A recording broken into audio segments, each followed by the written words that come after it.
Big 49ers update here from the Sierra Nevada. San Francisco has granted Deebo Samuel and his agent, Tory Dandy, permission to seek a trade.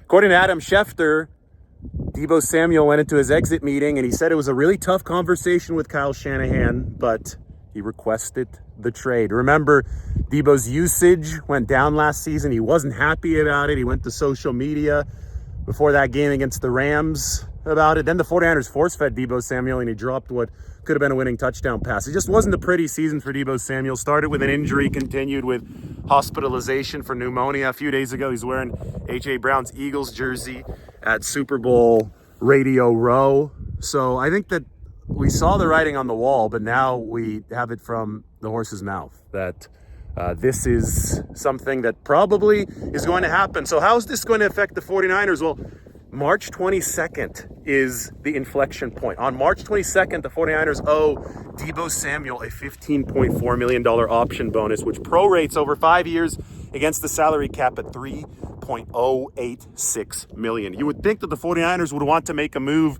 before March 22nd, so they don't owe that money. If they look at salary cap space in a large reservoir that connects season to season. It's my sink theory. One sink is connected to the next sink, 2025 to 2026. So if you can save that $15.4 million, if you could get off the hook for that $15.4 million, you're $15.4 million richer throughout the whole pool. And with unused salary cap space carrying over from season to season, that obviously has an impact on paying Brock Purdy, on filling out a roster around Brock Purdy. And that's where the main point of all this lies.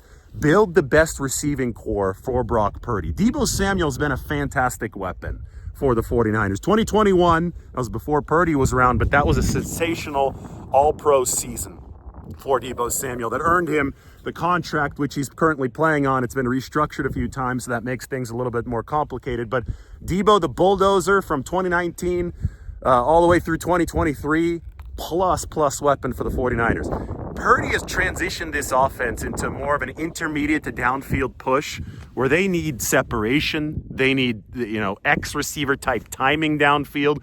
Guys like Brandon Ayuk and Jawan Jennings have been perfect fits. They think that Ricky Pearsall, the rookie, when they drafted him last year in the first round, that would be the next step toward a fit that could potentially replace somebody like Deebo Samuel down the road. Those are the types of receivers that fit really well with Purdy. Deebo Samuel has been good with Brock Purdy, but only when other guys are setting up the table for separation, right? When Brandon Ayuk has been healthy, when Christian McCaffrey's been out there, Ricky Pearsall late in the season last year, I think his emergence helped Deebo Samuel close the season a little bit better than he started it. But Deebo Samuel is not the marquee featured separator that the 49ers ideally would like to pair with Brock Purdy for the long term. Somebody like Devontae Adams, who was part of the rumor mill yesterday, was going to be part of the rumor mill moving forward, would be a better fit there. Or the 49ers can just roll with what they have, minus Deebo Samuel, and have Ricky Pearsall emerge into that new role. Either way, they finished dead last in the NFL last season in average yards of separation at the time of catch or incompletion. And that was with Deebo Samuel playing a more featured role with other guys hurt. So that's where the 49ers have to get better. There's also the concern of, he's been the Swiss Army knife that can also run the football for San Francisco. Well, he was down to 3.2 yards per carry last year.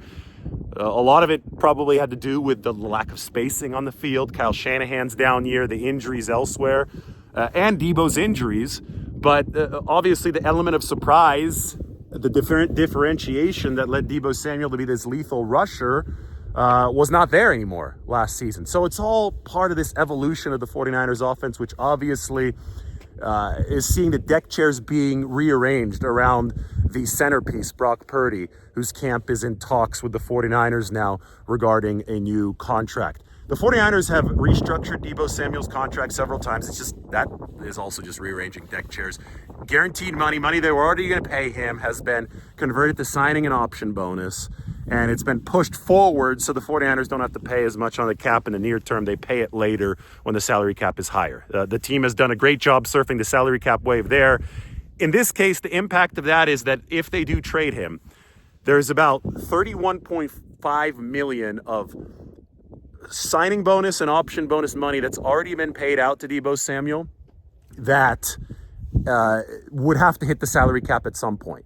If it's after June 1st, part of it doesn't hit till next year. But if it's before June 1st, 31.5 million of that dead money has to hit in 2025. The good news is the 49ers have 45 million in space this year, and they would save, the 15.4 million if they traded Deebo Samuel before that March 22nd date. So they have plenty of room to absorb the dead money hit now, and they would ultimately, because they already have to pay that dead money over the course of any time, they would actually save the 15.4 million. It's really important to view the salary cap in terms of the larger reservoir. A lot of people are going to talk about dead money. Oh my God, 31.5 million. That's going to hit the books no matter what. And unused salary cap space carries over from season to season. So you've got to think in terms of a 5-year plan. You've got to think in terms of, okay, where's Brock Purdy's contract going to have the biggest cap hits? Where's the supporting cast going to have the biggest cap hits? Where can we shoulder the Deebo Samuel dead money since it's going to hit regardless? I actually think they've cleared up enough room to have it hit now, which makes a trade feasible. The question then is, since Deebo's owed 15.4 million on the option bonus, plus the veteran minimum base salary of 1.2 million. So you could add that up to 16.8, 17 million. Is he worth about 17 million for 1 year before we talk about a potential extension with a new team? Is he worth that for a new team? Will a new team say, hey, we want to trade for Deebo Samuel's contract? He's worth at least 17 million for us for this season. That is where a trade market is defined. If that exists, there's a trade market there for Deebo Samuel. If somebody's willing to send over a 3rd round pick for that, I think the 49ers would jump on it. Maybe it's a 5th round pick that's a conditional pick that can move up to a 3rd rounder. That may also be something that the 49ers are willing to do, since Deebo Samuel did request this trade and since the 49ers are expected to oblige it. So we'll see what the price ends up being, but it is very likely that the 49ers trade Deebo Samuel. That is his contractual situation. San Francisco can shoulder the dead money and save 15.4 million of that option bonus, which kicks in on March 22nd. So consider that the important inflection date, March 22nd, 2025, when the $15.4 million option bonus kicks in for Deebo Samuel. This looks like it's going to be the end of an era. The 49ers discovered Deebo in 2019. He was at the Senior Bowl where they were coaching, right? There was the Mobile to Miami cycle in 2019. Impressed as hell by Deebo Samuel. Came onto the scene with a splash in 2019. Dual threat. I mean, the yards after contact for Deebo Samuel set NFL records. But things change. Situations change. Salary cap situations change. And the 49ers, especially with what Deebo Samuel told Kyle Shanahan in that exit interview, it looks like the optimal path moving forward is a trade of Deebo Samuel.